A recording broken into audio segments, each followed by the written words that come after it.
Salut à tous et à toutes, bienvenue sur la chaîne Yvon de Drama. Aujourd'hui, je vais vous présenter le résumé de la série Catalina, saison 3, épisode 14. Donc, avant de commencer, abonne-toi et active la cloche de notification pour recevoir toutes nos prochaines vidéos. La diablesse, en apprenant que Mcello a découvert tous ses secrets orange, décide donc de changer de plan. Elle propose au chauve de tuer Mcello, ainsi elle épargnera la vie de Hilda. Chose que le chauve accepte bien évidemment. De l'autre côté, Orange, Mcello est en train de menacer Albedo car il sait maintenant que celui-ci a eu un enfant avec sa femme. Mais Albedo répond à Mcello qu'il n'a pas le droit de vie ou de mort sur sa vie car la seule personne qui a ce droit c'est Dieu et Mcello est un disciple du diable. De l'autre côté, Jessica Beltran demande au chauve de revenir avec 12 hommes et 2 véhicules pour aller combattre Mcello car elle ne compte pas à l'abandonner Orange avec Albedo et sa fille. De l'autre côté, à l'université, Catalina la moyenne continue de tisser son plan pour prélever les échantillons du bébé afin de prouver que Hernandario n'est pas le père.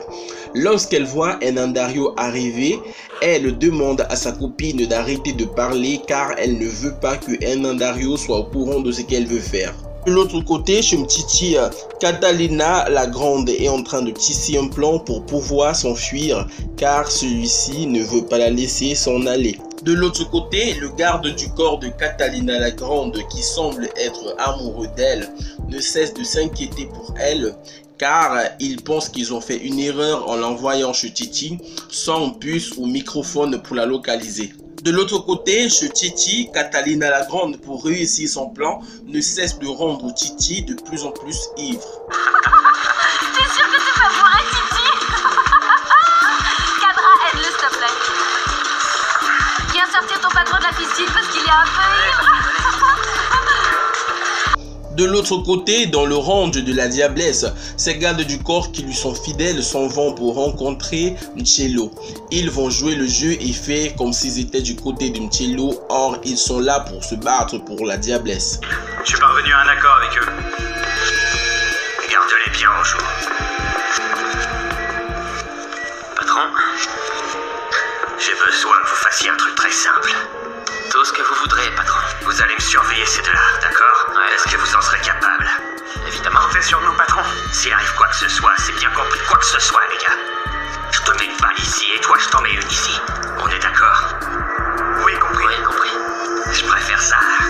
Très bien, vous allez me surveiller. Le petit docteur et le vieux beau qui est là. Allez, je me casse. Oui, allez, toi, je vais. De l'autre côté, Diana vient menacer sa mère qui est en train de prier. Elle dit que lorsqu'elle retrouvera sa petite sœur Lisette, elle n'hésiterait pas à lui faire du mal, car elle est en train de lui faire perdre plusieurs millions. Puis, lorsque le téléphone de leur mère sonne, c'est Lisette qui est au téléphone. Elle appelle sa mère pour la rassurer et pour lui dire qu'elle est en lieu sûr pour ne plus qu'elle s'inquiète pour elle. De l'autre côté, Orange, lorsque Mcello sort de la chambre où sont Albedo et le docteur, les choses se passent ainsi. Tu ne vas quand même pas assassiner ce pauvre bébé, non, franchement, pitié de lui. Ça va, patron, calmez-vous. Maintenant, on peut vous le dire. Carlindo et moi, on est ici pour vous protéger, pas pour vous tuer. Monsieur Marin, Manga et moi, nous sommes restés fidèles à la patronne. Comment ça, fidèles à la patronne? Oui, elle est au courant de tout ça ou pas? Ouais. Ouais, elle arrive avec des renforts. Et ça risque de chauffer, ça va être un vrai carnage. Attends, une seconde. C'est qui ce sale type qui est entré ici, qui voulait absolument nous tuer, le doc et moi? C'est un gros mafieux, un Mexicain, qui faisait jusqu'à présent des affaires avec la patronne. Mais il a appris un truc qui ne lui a pas plu. Du coup, il s'est retourné contre elle. Bon, très bien, et dites-moi à quelle heure arrive la cavalerie?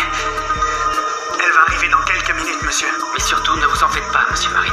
Nous sommes ici pour vous protéger, d'accord? Bon, attends. Et je vais te dire une chose. Quand ça va commencer, je ne vous serai pas utile, vu l'état dans lequel je suis. Ce qu'il vous faut, c'est une arme. Non. Je ne peux rien saisir, tu ne vois donc pas, Manga. Je suis bien trop blessé. Je me dis qu'il vaudrait mieux que vous nous libériez. Monsieur, je ne peux pas désobéir à un ordre direct de la patronne de la diablesse. Elle m'a bien précisé qu'il fallait que vous restiez ici, dans la propriété, comprenez? Oui, c'est d'accord. C'est d'accord, oui. Et de l'autre côté, Mcello ne cesse d'être de plus en plus nerveux car la diablesse tarde d'arriver. Il appelle et les choses se passent ainsi. Salut Salut mon amour. Est-ce que je te manque un peu? Bordel, où est-ce que t'es fourré? Pourquoi t'es pas là, diablesse? Je travaillais, où voulais-tu que je sois? J'avais rendez-vous avec des politiciens et ça s'est éternisé. Que voulais-tu que je fasse? Mais finalement, j'ai eu mes millions blanchis comme je le voulais. Écoute, diablesse, tu sais parfaitement bien que s'il y a une chose que je supporte pas, c'est quand on se fout de ma gueule. Je peux savoir pourquoi tu me parles de cette façon, mon amour? Non, rajoute pas une couche en plus, s'il te plaît. Je ne suis pas une débutante, Chalo, tu ne me parles pas comme ça. Cesse de crier, j'arriverai quand je l'aurai décidé et quand je le pourrai. Écoute-moi, diablesse. Si tu n'es pas là, dans une demi-heure, crois-moi, ça va chier. C'est bien compris? Après cet appel, comme convenu, le chauve arriva avec les 12 hommes et les 2 voitures pour aller récupérer le range de la diablesse entre les mains de Mcello. Catalina la moyenne et Nandario et une de leurs amies viennent rendre visite à Mariana et Catalina la petite. Une fois là-bas, Catalina la moyenne s'arrange à récupérer les salives du bébé car elle fait passer les tests de paternité à Nandario pour vérifier si ce bébé est bel et bien le sien. Sur la route du range, la diablesse s'assure que les 12 hommes ont bien compris et assimilé ce qu'ils s'en vont faire car Cello est prêt et les attend afin d'attaquer la diablesse. De l'autre côté, chez Titi, Catalina la Grande se réhabille et se met à fouiller dans la chambre de Titi, espérant trouver des preuves pour l'inculper. Au range, les choses se passent ainsi. Tu étais en train de parler de moi, j'espère que c'était tant bien. Tu daignes enfin te montrer, diablesse. Je peux savoir qui c'est celui-là? C'est le chauve, c'est mon homme de confiance, il est blessé et il récupère. Je suis à vos ordres, monsieur. Anna, prends-le avec toi, qu'il se repose un peu. Et en revenant, ramène ce foutu linguasse. Il va s'en prendre une parce qu'il nous a pas prévenu que la diablesse était arrivée. Le chauve reste avec moi. Je viens de donner un ordre, diablesse. Moi aussi, je viens de donner un ordre. Le chauve reste avec moi. Tu peux me dire ce qu'il se passe? Pourquoi t'es comme ça? Putain, diablesse, où est-ce que t'étais? Je te l'ai dit, avec des hommes politiques pour résoudre tes problèmes. C'est quoi? J'en crois pas, très faux. Puis les choses deviennent très compliquées à un tel point qu'ils sortent les armes. Crois-moi, seul l'un de nous deux s'en tirera vivant aujourd'hui. Qui ce sera?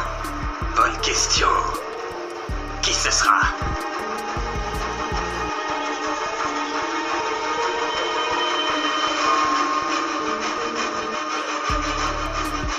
Très bien les gars, la patronne a envoyé le signal, tous au turbin. Surtout assurez-vous que vos armes sont en bon état de marche. Lâche l'affaire, diablesse, parce que t'es foutu. En plus de pas nager, 11 hommes sur place. Tu sortiras pas vivante d'ici. Allez, c'est parti les gars, allez. Je ne sais pas combien de tes hommes sont encore vivants. Parce que moi aussi, je suis venue avec toute une armée.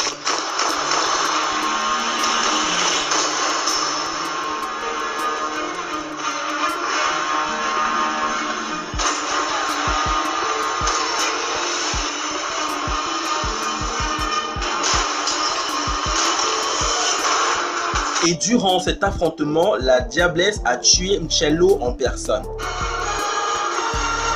Chalo!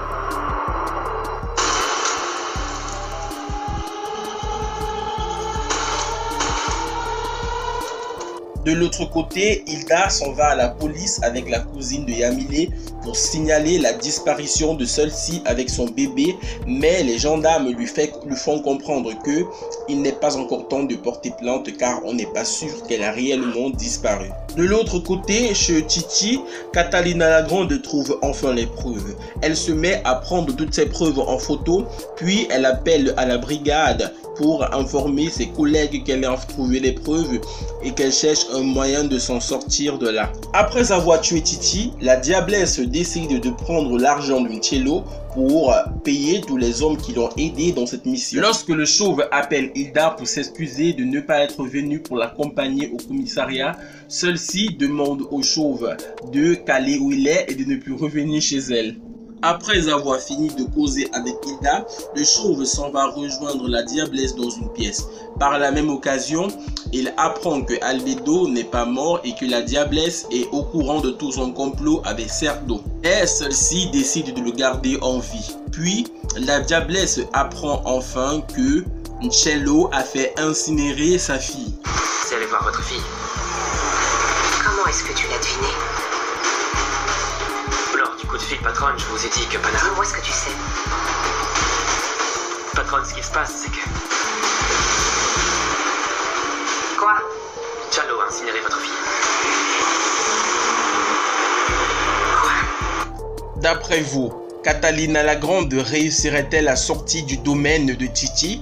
N'hésitez pas à me le dire en commentaire. Abonnez-vous et activez la cloche de notification pour recevoir toutes nos prochaines vidéos. À très bientôt.